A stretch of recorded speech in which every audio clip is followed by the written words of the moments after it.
had that heat.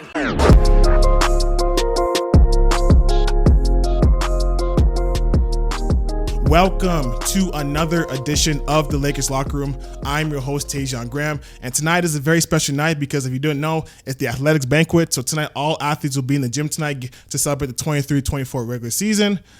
So I thought, what better way to have than a couple of guests, kind of considers the winner's circle here today because we're all getting some awards tonight. So, I got some very, very special guests. These are two people who I've kind of got to know over the last couple of years over to my time at Nipissing. One for a long time, which we'll talk about first. But these guys are both all-stars. We got a first-team all-star. We got a second-team all-star. So like I said, this is a winner's circle here. So enjoy this episode. We got for the men's volleyball team, we got Trent O'Brien and Tyrus Cuculick. My guys, welcome to the podcast, man. Thanks for having us, man. Yeah, thank you. Thank you for taking time, man. But let's get right into it. So we need to get something out of here, man. The elephant in the room.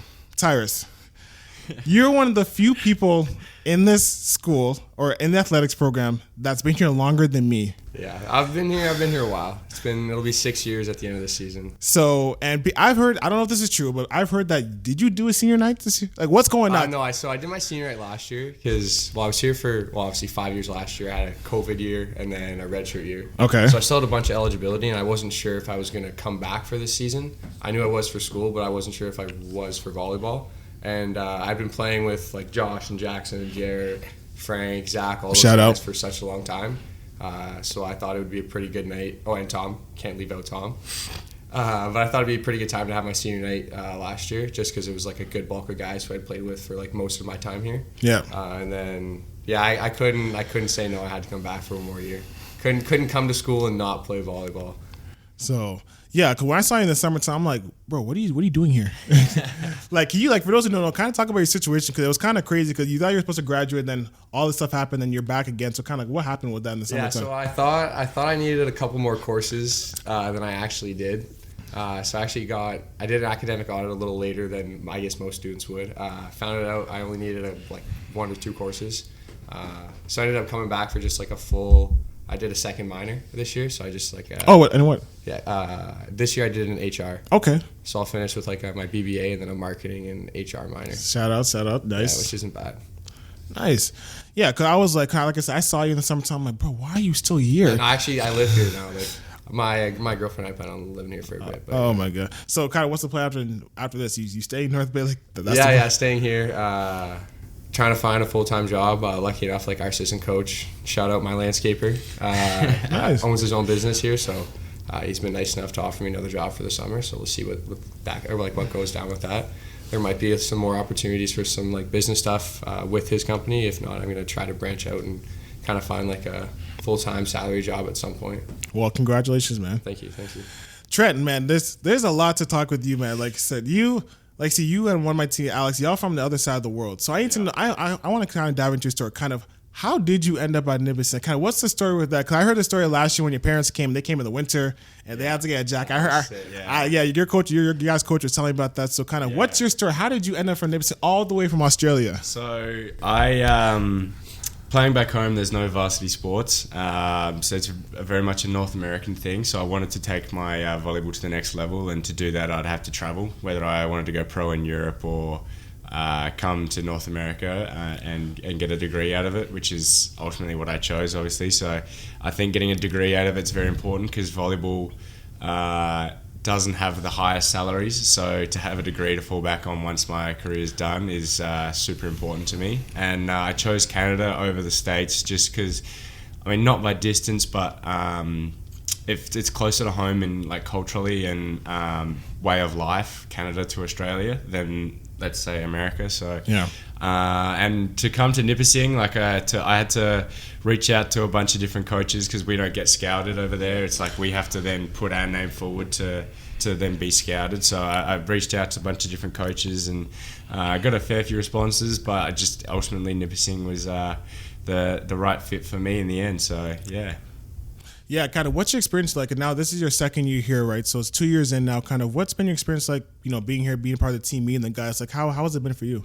I was I was never really nervous coming here, which I was like every time I say that to people, surprised because I'm like literally going to the other side of the world. Yeah. But it's been really good. Like honestly, the guys have become my family, and the whole community of North Bay has really taken me under their wing. And it's like, oh, he's the Aussies, whatever. Like I always get recognised through that. So yeah, it's been pretty seamless, and I've really enjoyed it. And yeah, as I said, everyone's kind of taken me under their wing and helped me out in certain ways, like especially the team. So yeah, it's been really good. Yeah, because for those who don't know, like say Trent's from Australia, and then we have someone on my team, Alex Blackman, who's from New Zealand. So we always joke there's a little rivalry, but there's no rivalry there. But honestly, like it's really hard to be away from home, just 3.5 hours away from Toronto. So I can only fathom being on the other side of the world. Yeah, it'd be super tough. It's tough. Yeah, like it is tough. It's like the Christmas time in my family is like it's huge. So Yeah. To not go home for Christmas is pretty tough, and it's also it's just changed with the daylight saving, but it's like 15.5 hour time difference for most of the year. My gosh. They're ahead, so there's only like a 2-3 hour block that I can call home, which makes it really tough when you're having a tough day or you want to talk about something with them, but you have to wait until like 6 o'clock at night when but just before they go to work or whatnot. So it is tough, but it makes going home that much sweeter at the end of the year. And yeah, really looking forward to it in a couple of weeks' time now. So yeah, it'll be good. You guys, do you go home anytime soon, or what's the plan? Yeah, I go home after exams, and then I'll stay home until just before I need to be back here, and I'll come here. So I'm training with the national team back home. So, Okay. Yeah, it's pretty hard to say no to that. Even like it can be expensive with flights, but that opportunity to train with them is like you can't say no to that. It's huge for our program too. Yeah, exactly. Yeah. Yeah, because honestly, the volleyball team has definitely been one of our more successful programs here at Nipissing. Obviously, going back to 2013, when you guys were CCAA winning a national championship, shout out Coach Young, who's still here. So I think the good thing about this program, you guys have had a lot of opportunities to kind of go pro. You had a lot of successful stories to come out of pro. Yeah. So to be able to get the opportunity, I think is really huge, like you talked about. Absolutely. So let's talk about your season, but let's go back to the very beginning. Let's even go back to last year. So you guys obviously had a lot of people graduate and move on from your program. Yeah. So I've told people about this kind of this year. The vibe feels different in the sense of it feels like a turnover of a new leaf, because obviously the COVID year happened. You saw a lot of people the following year, the 21-22 season, come back for a sixth year. You had a lot of people do teachers college up until last year. So I feel like there's a large older group after this year or after last year. This year was kind of like a reset. You saw like a lot of teams had a lot of younger people, a lot of 18-year-olds, things like that. I'll start with you, Tyrus. Obviously someone who's been here for a long time. What was it like kind of integrating all the new guys to the team this year? Because you guys are going from a super veteran team for the last 3-4 years of a pretty solid core, and then you guys kind of have to start over in a sense. So kind of what was that transition like for you? Yeah, it was definitely tough for me at the beginning, just because like I was used to just being one of the like average guys on the team who was like, I'm the same age as everybody else, same year, we've been together for the same amount of time, and we all kind of like had an idea of how the team was like ran and what needed to be done for us to have a successful season and everything. So losing them, like we lost a lot of big leaders at the same time, and that was something that we really struggled with at the start of the season. I think it was a little evident in kind of how the beginning of our season played out for us. But we got lucky. We have a really good young core. Like our second year guys are super motivated and super driven. The young guys coming in, obviously, like shout out to Jack and JJ for their all rookie team selection. Shout out. They're going to have super bright futures. Like our team's looking really nice, and there's some pretty good personalities that mesh pretty well. So I think moving forward, like we've got a really good, like a young group of leaders already with like 3 captains who are all returning. So I think this like moving forward will be good. But yeah, it was definitely a little tough to start, just coming in and having to like get these young guys who aren't really used to acclimated. The big jump, right? They're not used to it yet, so kind of getting them on board with what needs to be done and the kind of sacrifices you have to make throughout the season to stay at the varsity level. But I think we did a pretty good job at figuring out what we had to do and ended the season pretty successfully. Yeah, for sure. Yeah, Trent, obviously last year you had a very successful year. Obviously, you were the school's male rookie of the year. Going into your second year, do you feel like because there's so many new younger guys coming, like it's crazy to say that you're kind of a vet after your first year, but that's the reality situation. Did you feel like you had to take a leadership role just going into your second year just because of the situation that Tyrus alluded to in terms of having a lot of young guys come in? Yeah, I felt like I wouldn't say I felt like I had to, but I was definitely looking. I wanted to take a leadership role. Okay. Like, as much as I am a second year, I'm a transfer. I've transferred from university back home. Like, I just did a year back there, so I'm older. I'm a year older than all the second year guys. So I feel like I am a second year, but I'm like the fifth oldest guy on the team. So I Which is kind of crazy. am a vet. But yeah, like, I think the leadership role was tough to start with, especially like knowing my place in the team and knowing what to say when. And I've never been a captain before, so having to be a captain with we had four captains this year. All four of us were new to the role. So we at the start it was finding our feet on what to say, when to say it. But I think we really got the hang of it towards the end, and like as Tyrus said, it's our record shows we struggled early and then came home strong and had a playoff berth, so it was good. On the first episode of season 5, I had my teammate Darnez Mabons, and we definitely talked about the kind of leadership, because he was in the second year and he was talking about being in that role for the first time. So I was ask you the same question I asked him. What was the biggest lesson that you learned, in terms of being a leader? Because not easy, especially when you're young and kind of like that. But what was your process for you in terms of growing into that space? Like you said, you wanted to, but it's not easy. You're still young. Like, what was the biggest lesson you learned throughout the season, how to be a leader? I'd say the biggest thing I learned was when to speak.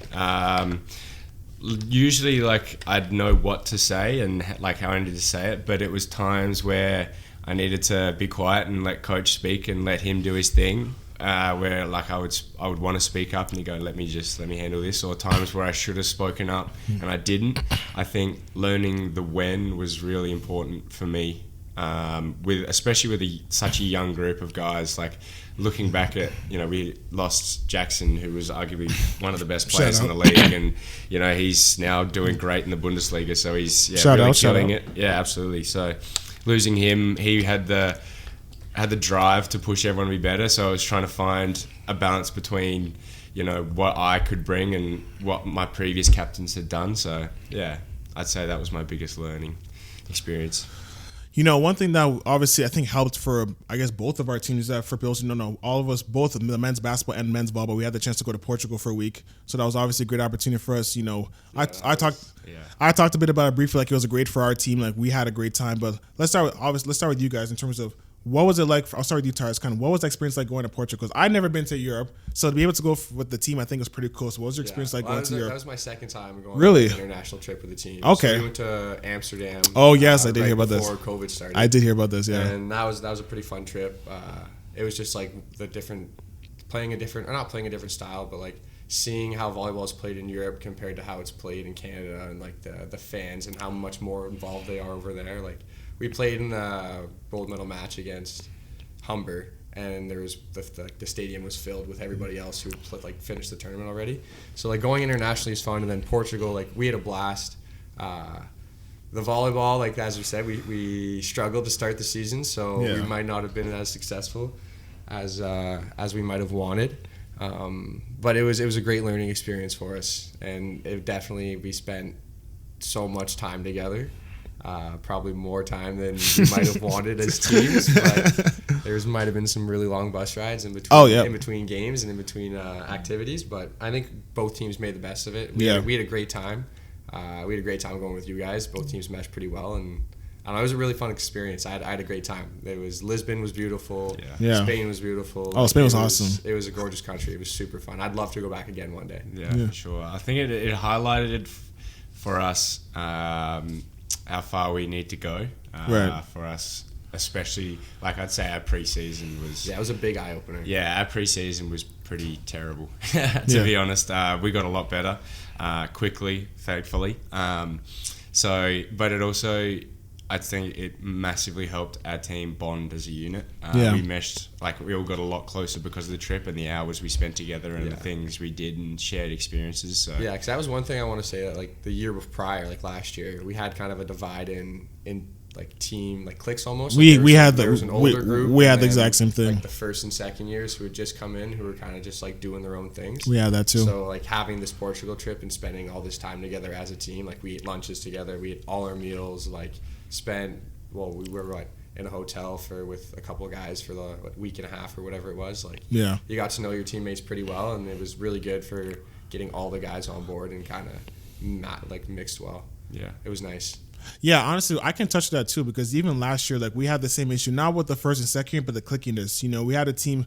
Obviously, you know him, Noah Lapierre. Obviously, you guys are both from suburbs, so he went to Brock, and I can't remember who, but someone asked him last year, was like, you know, kind of what's the difference between Brock and Nipperson, like the locker room, and he was like, yeah, he's a straight up like this is kind of more clicky here. Yeah, and he was boys with a lot of the guys on the team back at Brock. Like I remember him telling me stories and stuff. Like, yeah, he was good friends with all of them. Yeah, so I can only imagine because he's only here for a year. But like when he said that, I was like, damn, like I didn't. And when I look back at now from last year compared to this year, like I can see what he was saying because it kind of was clicky. So it's kind of crazy that you guys went through the same thing. Yeah, I think every varsity team kind of does when you've got that divide in ages between your like senior players and your first and second years.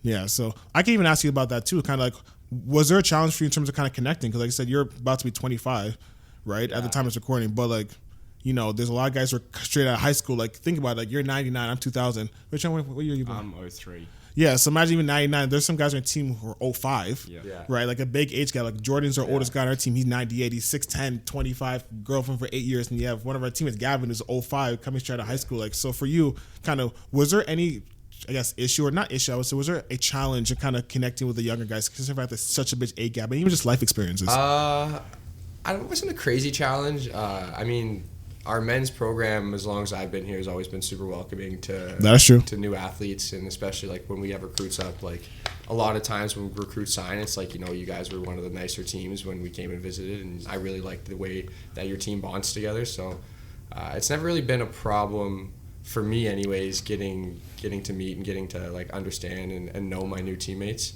So I didn't really have a huge problem with it this year.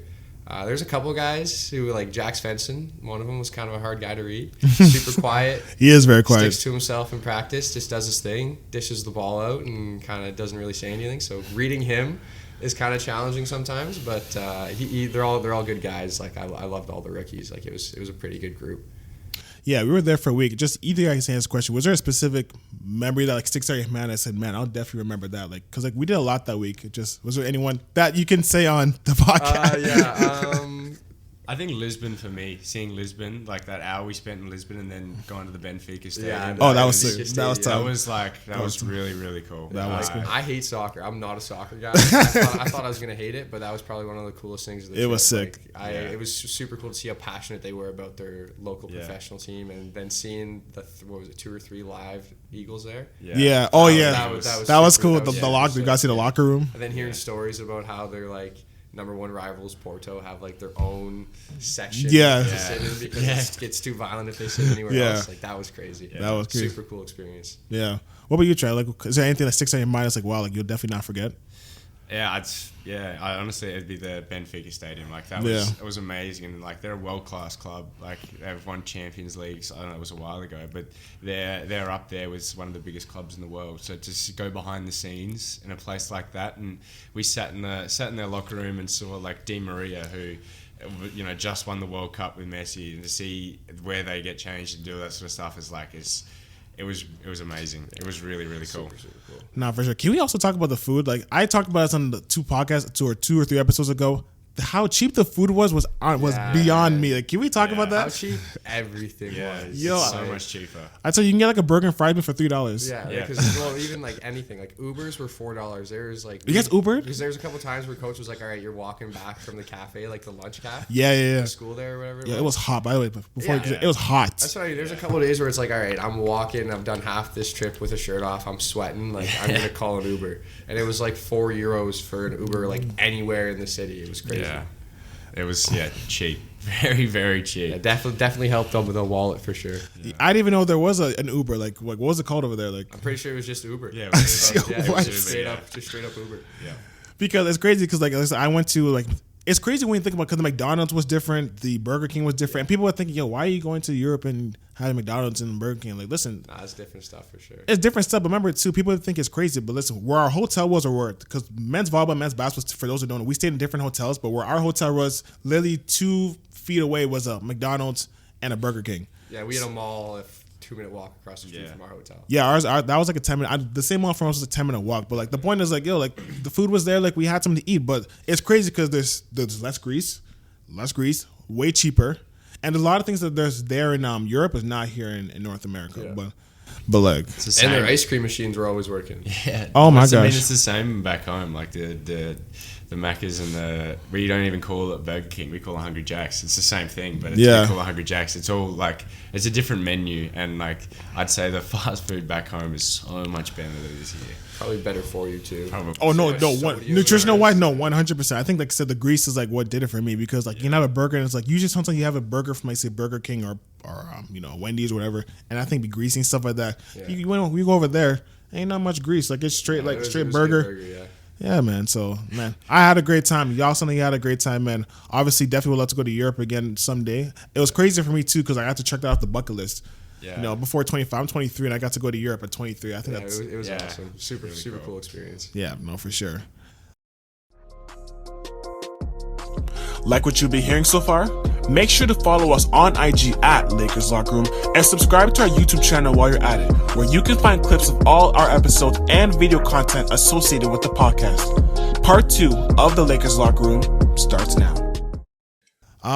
Talking about the going back to talking about the season, obviously you guys alluded to it early. You guys obviously got to a pretty tough start, but then you guys were able to turn around and eventually, get a postseason berth. I'll start with you, Tyrus. Kind of talk a bit about kind of the early kind of struggles and kind of what was there a game or a moment that things really started to turn around for you guys? Like, talk about that. Honestly, I think the beginning was just kind of like we struggled to know how to play with each other.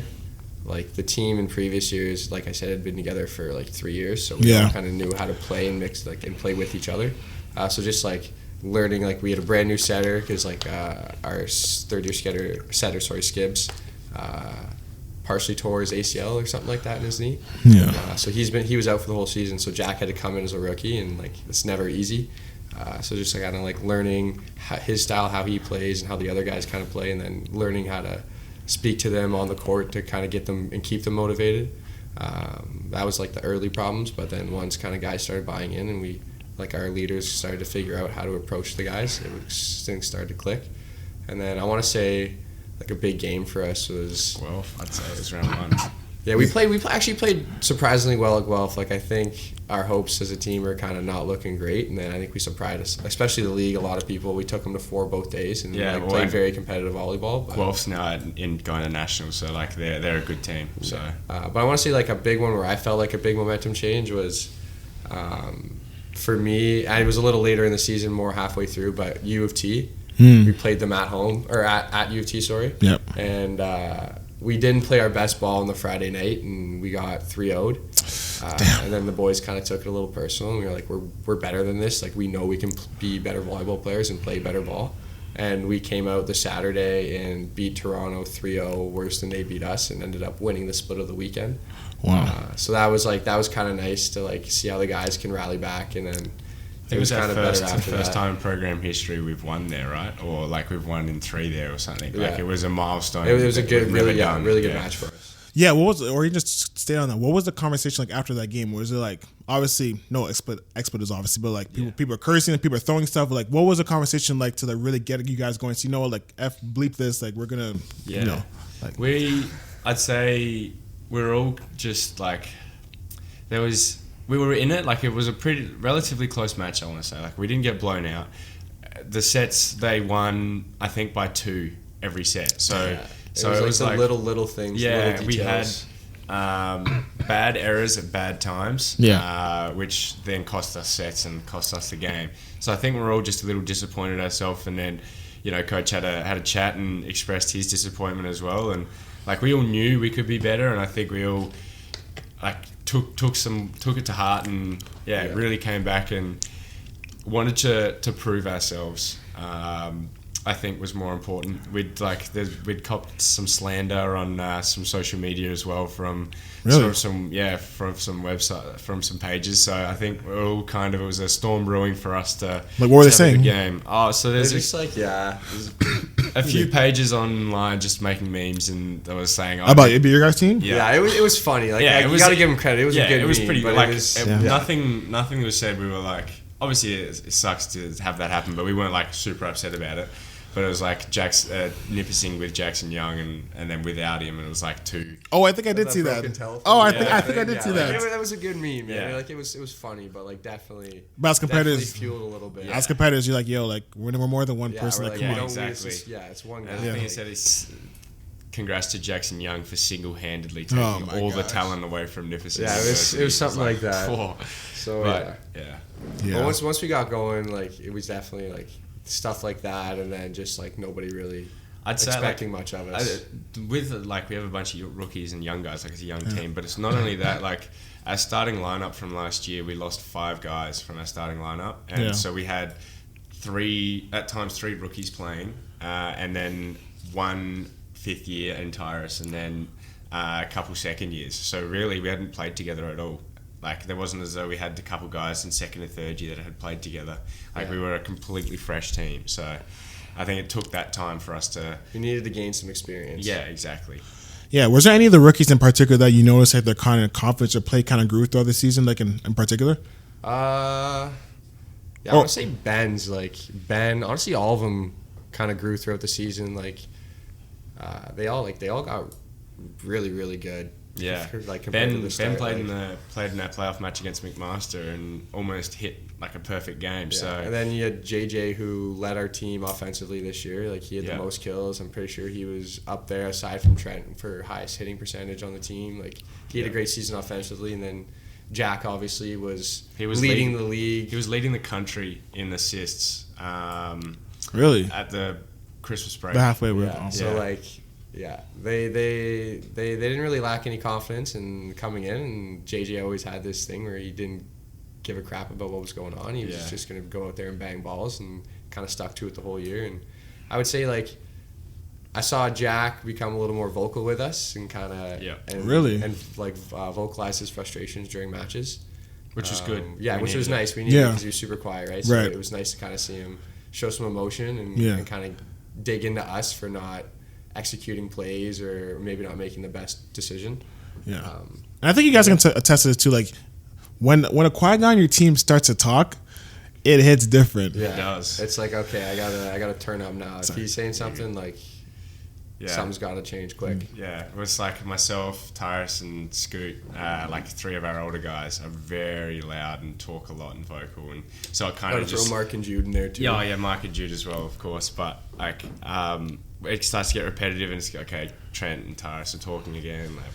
And Jack will step up and say something, and everyone goes, "Oh, okay." Like, fair whoa, enough. yeah. Exactly. We got a couple of guys who are pretty good, like the quiet ones who always every now and again will step up and say something, and guys are like, okay, yeah. Let's kind of pick our shit up here. Sorry. Yeah, that's okay. Nah, but we went through the same thing with our team just because our coach was always talking about it can't always be me saying stuff, right? Obviously, we had 2 great captains, with Jack and Hernandez, but I think once other guys started pitching, I think kind of made the difference. I talked about, you guys had a quiet guy. We had a guy on our team, Alvin, who's not very boisterous, doesn't really talk a lot, but sometimes when he talks, people kind of listen, right? So I think it's really about creating that culture of this accountability, and I think all the 2 making sure that everyone can have a voice.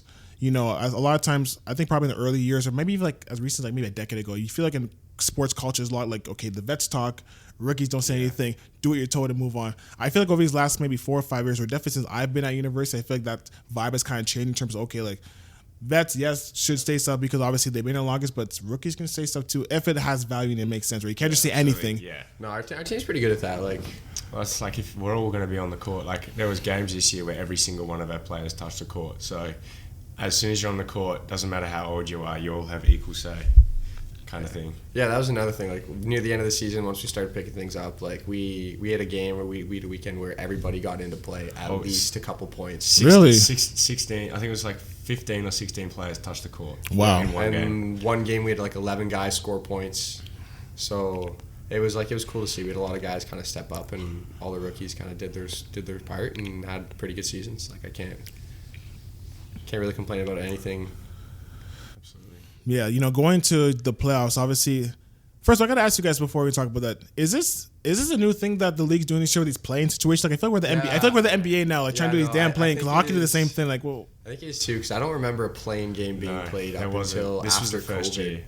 No, because the girls team played in one a year or 2 ago. This is last year they didn't do it for the men's side, but I mean, I'm glad they did. I'm about to say, hell, it worked out for you guys. I'm about to say, what? Yeah. Y'all shouldn't be mad, but Needed that extra game. yeah, but let's talk about it though, right? Because obviously you guys went to Waterloo, obviously a hostile environment. You know, I was actually able to catch you guys' game on live stream. You guys took them to 5 sets. I'll start with you, Trent. Just talk a bit about that game, like kind of what was going through you guys' head, like obviously being in that environment. You know, 5 sets, you know, to win it, to make it in. Like, what was that whole experience like? It was. It's always a lot of fun to play in high pressure scenarios like that, but for us, we'd had, I think, throughout the match, we won the first 2 sets, and I think we won them pretty convincingly too. Like, I think we won one of them 20-25 and 22-25, so we're on top. So they came back in the 3rd and the 4th, and we've had a pretty terrible record of 5-setters this year. I think we were, before this playoff, we were 0-5. Yeah. Oh, dang. We've lost 5 setters in a row. So, y'all not clutch then. Well, no, yeah, no. You're not wrong. So it was Calling the speed. Yeah. So yeah, we were coming into it with a bit. The 5th set, I think we all kind of went in with at least I did. Tyrus can speak on how he felt as well, but coming into that 5th set, we have nothing to lose right now. Like, right. we don't really have a right to be here in a way. Like, we've come from 9th seed with a considerably worse record than Waterloo. What was your guys' record again? 7-13. 7-13, and theirs was 10-10. I Okay. believe. So 3 games. Okay. yeah, so we've pretty much been, like, every team's thought of us as walkovers all year. So we're going in with nothing to lose, and which is a scary thing for if you play a team with nothing to lose. Yeah. That happened this past weekend at the times recording with basketball. Like, Laval was the host. Yeah, that's what Trent was saying on the way up. 6-10, didn't win their conference, got the host base. Now it's this whole spectacle, and they beat every single conference champion. They beat the Canada West champion, who was number 1 seed. They beat the AU West champion, and they beat the OUA champion to win it. Yeah, they beat Queens in the finals. Right? Yeah, they beat UVic first, won the Canada West. They beat Dallas second round or semis, who was AU West, and they beat Queens. That's awesome. Top 2. So they literally beat every single conference championship to win it all.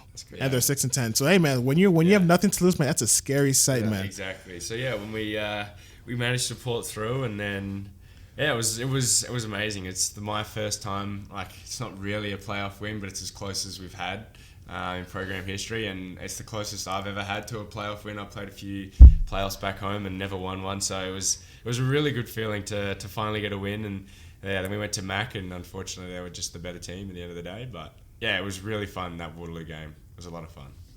Yeah. What about for you, man? Because like, this ain't your first rodeo. It was a little different for me. I was not playing great that game, and my body language was definitely not helping the team. Yeah. So I ended up getting pulled, but great decision. Mark came in and played great, and then Tayden came in and played great. Shout out to our other left sides.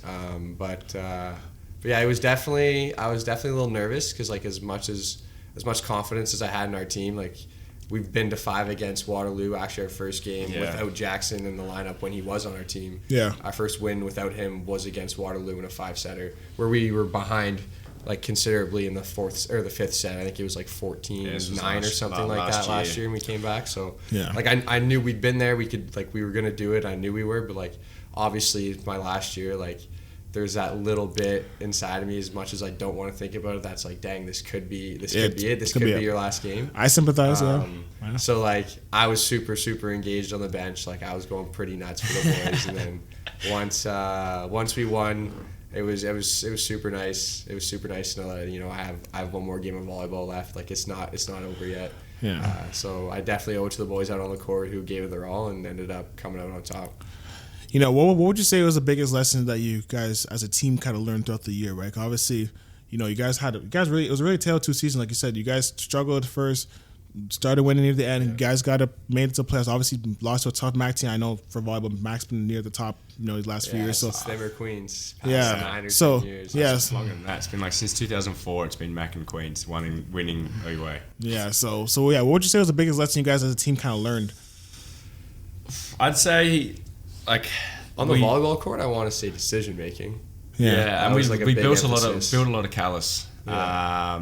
The building was a big team thing. Yeah, so we built a lot. We've been through all the hard times. You know, as we said, we lost a lot of 5-set matches, which we lost. I think it was something ridiculous, like 60% of our sets were within 3 points we'd lost. So we were really close all the time and just not getting it done. So I think we just had to learn how to win. I think towards the end we did. Yeah, so I mean, like I said, it's crazy when you have two tales of two seasons, but I think there's a lot to learn from it. Sometimes you learn more through the losses than the wins. 100%. Right? So like, even though you guys didn't end up winning the whole thing, and you guys obviously, we didn't even make the playoffs. So y'all better than us in this state. But honestly, I think you guys took a lot from it. You guys had a great run. You guys had a great season. Especially with the team you guys had. Obviously, a lot of guys coming back, so it's very promising. Yeah, for sure. Absolutely. Like we've got 2 seniors graduating and a few players, unfortunately, moving on to different places. But yeah, most of our core group is going to be on the court next year, so it's exciting. Yeah, so obviously because of that, just winding down this podcast to end on a couple of things. Obviously, like I said at the beginning, we all winners, tonight at the banquet. Congratulations to my boy. Congratulations to my boy Trent, first team All-Star. My boy Tyrus, second team. Yours truly wins the second Ken Shields Award. So congratulations. Very thankful. That's number 4 for me, which is overall, which is crazy. How do you guys feel, man? Like I said, I'm joking about it as a winner's table, but hey, man, it really is, because I don't think people realize how much work goes into getting these type of accolades, right? These are not accolades that are easily won. And the fact that, all 3 of us have a chance to get honored tonight is going to be huge. So I'll start with you, Trent. Like I said, you came from Mel, rookie of the year, you took that step forward. So how are you feeling, man? Obviously I'm super grateful for having for being recognized. It's an honor to have it, but how do I put this? I'm super grateful, but I'm not happy with it yet. I'm not content. I want to strive for more. I want to be I know I have so much more to give in my next 2 years here. So it's just a step on my way to where I want to be. I want to be the best. And then second, not be close. So I got a fair way to go for that yet, but it's definitely an honor to be recognized like this. You're definitely on the right track, that's for sure. Thank you. First 2 years, like I said, male rookie of the year, first team also. You definitely on the right track, man. So keep going, man. Thank you. And what about you, man? Like I said, we both in the same boat. It's our last years, but hey, we get to go out with some awards and some accolades, man. So how do you feel, man? It's kind of the same thing as Trent. It's super nice to be recognized. It's my second one, I guess, in the 5 years I've been playing. That's huge. So it's kind of nice. It's nice to finish the year and kind of retire with an award. But at the same time, I'd give it up in a heartbeat for a couple playoff wins and a berth at nationals. But definitely super nice. Obviously, couldn't be done without the teammates and coach and everything. And for sure. But super nice way to end it all. Yeah, like I said, it's been a blessing. For me personally, obviously, winning 4 UA awards in 3 years is crazy. Yeah, that's wild. It's crazy. To think about, especially I always talk about being the first black student athlete to have a band in the gym is crazy. I always joke. I said Jackson got 3, so I only got 2. But hey, man, like I said, just the representation is huge. So like I said, I want to say thank you to everyone who's been a part of it. I know for all you guys, can speak for you guys too. It's not easy getting these awards. A lot of work goes into it. Coaches, people support, family, all that. So thank you for all of people who support all 3 of us. Like I said, it's huge to get these accolades. But final question, like I said, it's really for you, Tyrus. Like I said, we both in the same boat. Kind of our time at Nipperson is coming to an end. I've been here for 5. You've been here for 6. Yeah. But kind of what's the biggest thing you will take away from your experience as a student athlete? And kind of what advice would you give for any incoming student athletes and how to really enjoy the life of a student athlete? To round out this episode. This is actually a pretty good question for me, I guess, because I was kind of the lazy student athlete for a very long time. So my biggest takeaway for first years and for athletes who are thinking of playing post-secondary, especially U Sport, put in the work. Don't cheat workouts. Don't cheat your teammates. It took me a little bit to figure it out, but I finally did at some point, and I had I figured it out this year, and I had a pretty successful season. Obviously, capped off with some recognition and some hardware, but yeah, definitely get working out now.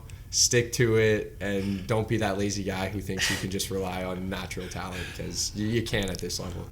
Nah, for sure. And then I guess Trent, obviously you're coming back for a couple more years. So kind of, what's the goal for next year? Kind of personally as a team, what's next for you? Always first round playoff win. Yeah, always a playoff win. Hey man, OUA championship, man. Always gonna be. Well, maybe we've gotta win first round. That's true. Baby steps. You're right. Baby steps. You're right. Yeah. So we've never, as a program, we've never had a playoff win. So that's always going to be number one priority. And like for obviously team based, and obviously you want to go on and win that chip. So, but personally, I'd like to hopefully continue and have another first team recognition. So I don't want to peak too early. So I want to keep this going. So yeah. Hey, I will say though, you definitely defied the sophomore slump. You definitely beat that stigma. I don't know if you ever heard of it, but like I've never heard of that. So yeah, there's like a stigma basically where it says when people who do so after the first year, they kind of like slide and kind of digress their sophomore year. So there you go. It's happened in multiple sports and multiple levels. So you definitely happens even the pros. Like there's such a sophomore slump. Raptors Scotty Barnes, they talked about it last year. He went through the sophomore slump. So you beat it. Thank you. You beat it. You did better. So congratulations, man. Congratulations, like all three of us. Congratulations, and for all those getting awards tonight at the athletic banquet. Congratulations on your awards and all the athletes, man. Another great season, 23-24. Me and Tyrus is last, but hey, man, Trent, you got more. So like I said, congratulations to everyone getting awards. And with that said, that is a wrap on another edition of the Lakers Locker Room, Winner's Table Edition. Gotta thank my guys, Trent O'Brien and Tyrus Cuculick for joining us. You can find the video version on YouTube and listen to full interview on all podcast streaming platforms. Peace.